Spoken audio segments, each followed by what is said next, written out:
Hey guys, how's it going? Happy eclipse. The eclipse was yesterday, and I thought I would, since the energy's changed, Mars is in Leo now, that total solar eclipse has happened. I wanted to check in with the energies to get the energy between now and the next eclipse. So this reading will cover between today and July 16th. Today and July 16th. The energy for Aries. What energy can Aries expect in this eclipse period between today and July 16th? Or let's just say between now and the next eclipse. What energy between now and the next eclipse for Aries?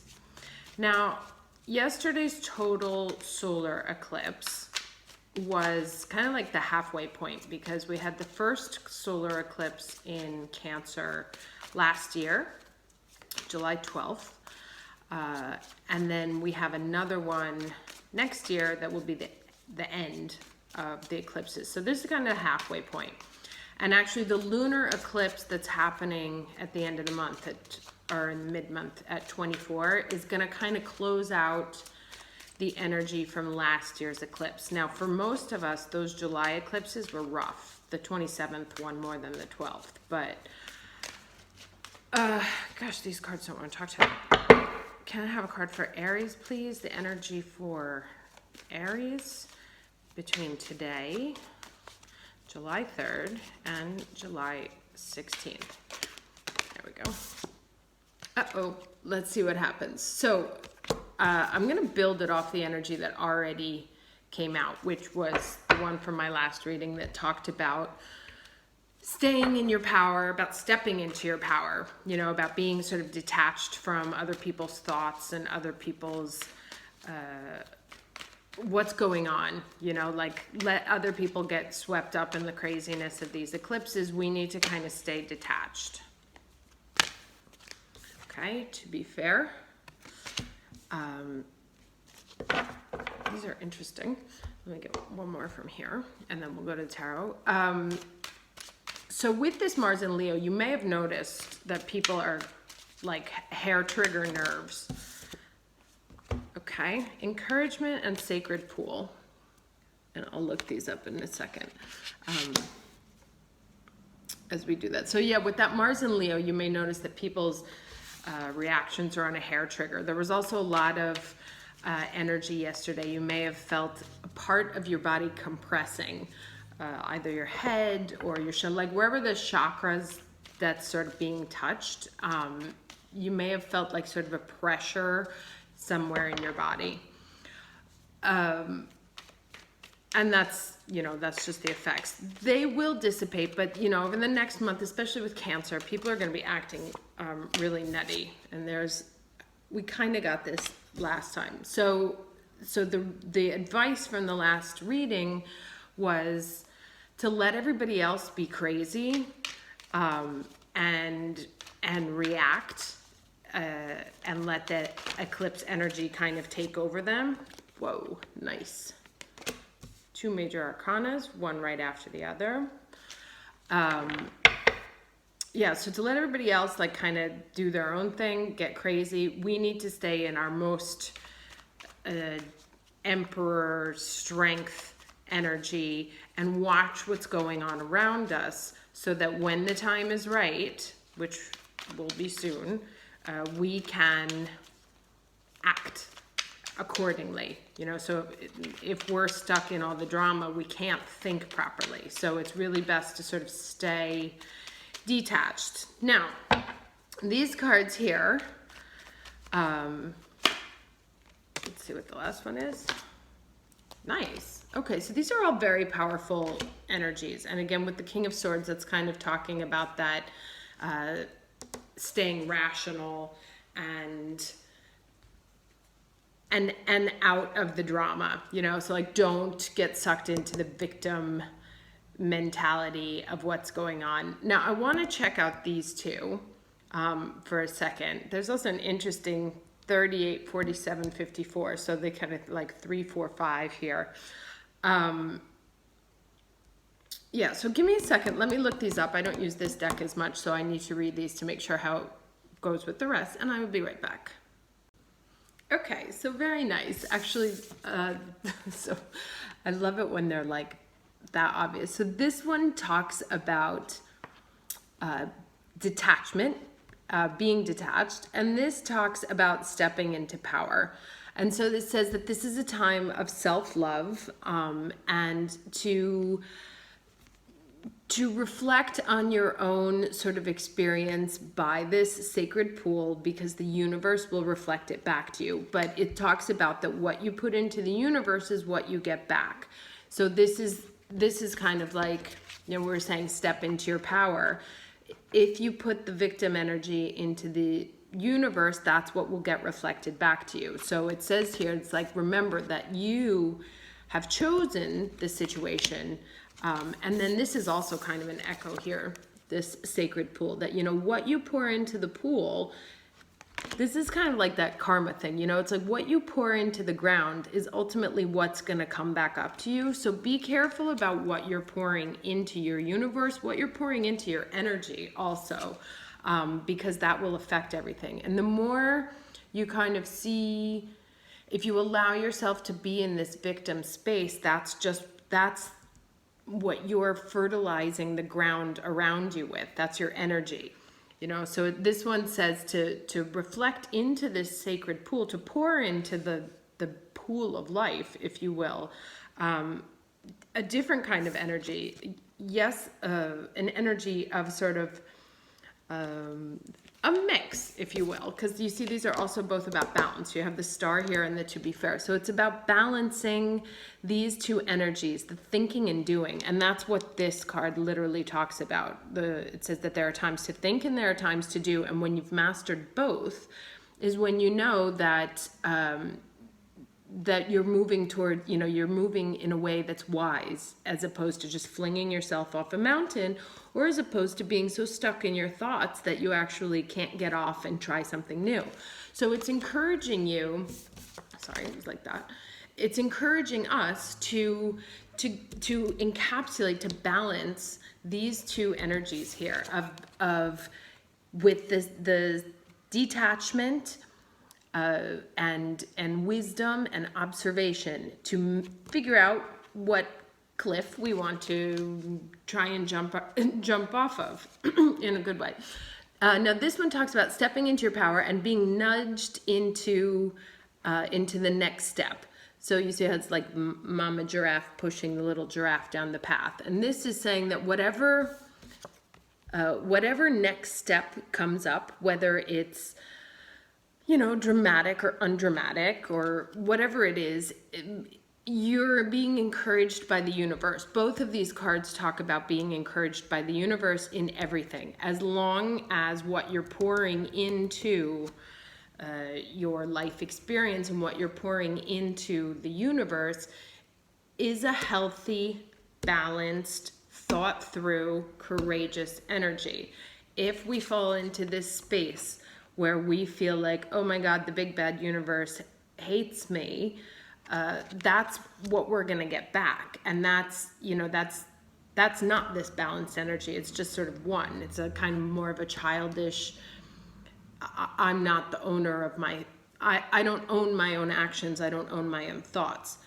So this asks us to own both of our thoughts and our actions, to balance them both, to look at how we behave in the world with wisdom and with courage, and that what we pour into this pool of life is going to come back to us tenfold.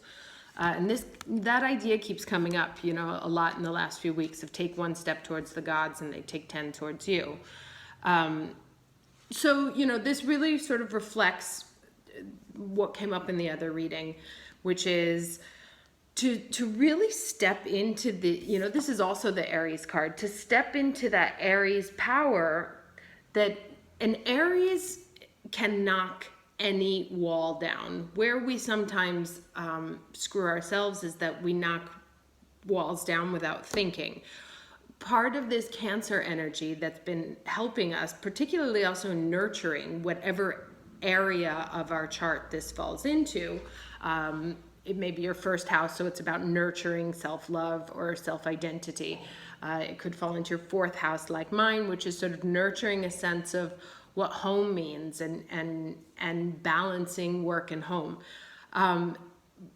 But an Aries with this kind of courage, the courage of an Aries with the wisdom of the King of Swords, is an unstoppable divine force that's literally able to achieve every single thing that it wants to. You know, there's also the card of the hopes and wishes. So right in the middle of our hopes and wishes is the mastery of the willingness to start again and the wisdom, you know. So it's kind of like the hero's journey starts here and ends here, and in the middle is what ties it together.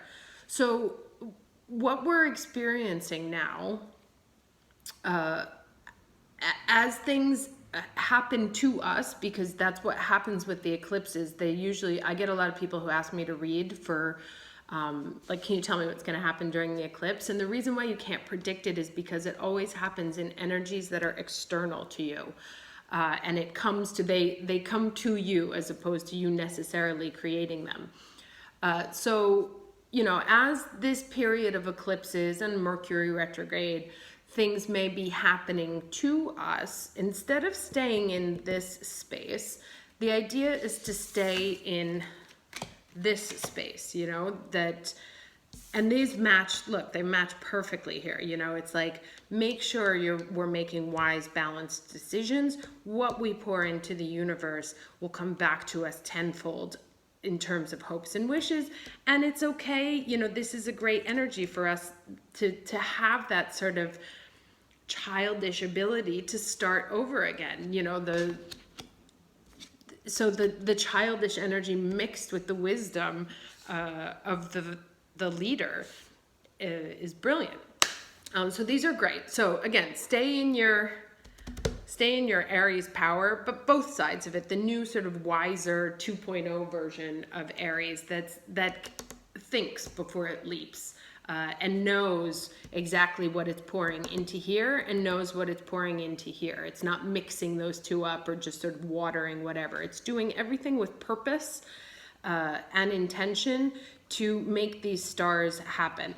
Now, I want to do, since I won't be able to do the ascendant reading here because it's just a Wi-Fi nightmare, I want to do 3 spirit cards. I'm going to do one for each decan. So I'll do the first one for people who have planets from 0 to 10 Aries, then 11 to 20 Aries, and then 21 to 30 Aries. Because the people who have planets at 10, especially with that eclipse yesterday, will feel it differently than the people who have it at 24, who will feel the lunar eclipse differently. So, can I have one spirit animal advice card for people with Aries 0 to 10, people with planets at Aries 0 to 10?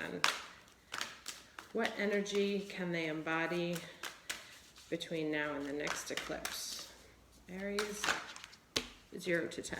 I'm going to take just the top one. Okay, so that got the beaver spirit. I'll pull them all first and then read them. Lay a solid foundation. So if you have planets at 0 to 10 Aries, your advice is to lay a solid foundation. Planets Aries 11 to 20. Aries 11 to 20. What advice? I'll take the top one. Wombat spirit. Be at home. There's 2 there. I'll show it to you. I don't want to read all of them, but it said co-create with spirit. So, you know, and that coming out right under there is actually quite interesting. So I'll leave that there for a second. And that's interesting because this is a 6, this is a 68, and that's a 17, so it's an 8. So 6, 8, 6, 8. Let's get one more card for people with planets at Aries 21 to 30. I keep going on in 2s. Spider spirit, make your dreams come true. So let's start with the beaver spirit. Number 6. Okay, so Beaver Spirit is here to tell you about a power living within you that is born of spirit, the source from which all life arises. This is the power to establish the sacred connection with the universal consciousness so you can deliberately co-create the world you desire. So basically they keep saying the same thing. I'm going to say this might be like sort of an overriding one here. And this is the same as that sacred pool card. So know that it takes work, determination, and sustained effort to co-create and lay a solid foundation for your dreams. If with Spirit as your partner, you bring the twigs and branches of your intentions and desires and spread them across the river of time, you'll be amazed at what you can do. You will find that you can even change the direction of the flow of life. Okay, so that's also interesting because particularly with what's coming up or with what may come up in the eclipses, and eclipse energy is usually final, you know, like breakups that happen during an eclipse don't ever sort of resolve themselves. But this is interesting that says that you can actually, and it's the opposite of this victim card here, you know, you can pilot the way things go as long as you're co-creating with Spirit. So you can ensure that your world will be prosperous and purposeful, filled with love and joy, and rich with magic and meaning. That which you desire will come to you and remain sustainably if you build on a sturdy foundation. Keep your intention and energy consistent and deliberate, using all your resources and the energy of this wonderful, productive time. Have faith, for with Spirit to co-create with you, your success is assured. Spirit is your partner, helping you along as you change the course of your life in the way your heart desires. Very, very nice. Now let's read the Wombat Spirit.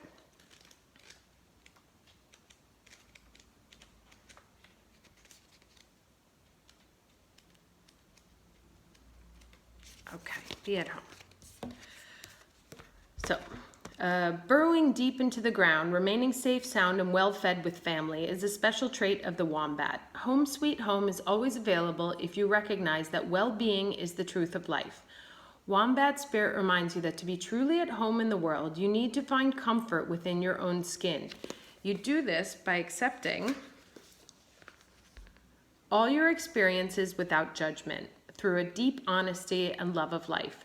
When you feel the freedom to be yourself, you can begin to truly feel at home in your life, with your family and tribe. Right now, you're in a beautiful place where you can hang up the coat of your identity and settle into a true sense of home and well-being, understanding that all is well. Everything you do from this place rings true in harmony with Spirit.